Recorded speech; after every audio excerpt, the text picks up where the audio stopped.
वगण मां ख़बर ॾींदा हलो त वगण में आल पार्टीज़ एक्शन कमेटी जे अॻवाननि जी प्रेस कॉन्फ्रेंस शहर में वधंदड़ बदअमनी समाजी बुराइनि ख़िलाफ़ एहतिजाजी मुज़ाहिरो करण जो ऐलान कयो वियो। उन मौक़े ते अॻवाननि लाला हफ़ीज़ पठाण, मुमताज़ वगण, एजाज़ वगण, कामरान पवार ऐं ॿियनि चयो त चोरनि जो आज़ार वधी वियो आहे।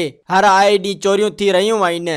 समाजी बुराइनि जो नासूर ॾींहों ॾींहुं वधी रहियो आहे। जुआ मंशियात जा अॾा सरेआम हलण करे नौजवान नस्ल तबाही जे किनारे पहुची चुको आहे, पर इंतज़ामिया ख़ामोश तमाशाई बणियल आहे, जंहिं ते असीं सभु आल पार्टीज़ एक्शन कमेटी जे सॾ ते सुभाणे एहतिजाजी मुज़ाहिरो करे रैली कढंदासीं। शहरी समाजी बुराइनि ऐं बदअमनी ख़िलाफ़ असांजो साथ ॾियनि। हिननि चयो त इलाइक़े जे हर नंढे तोड़े वॾे ॻोठनि शहरनि में जुआ ऐं मंशियात जो आज़ार वधी वियो आहे। नशे जा आदी नौजवान ॾोह ऐं चोरियूं कनि था।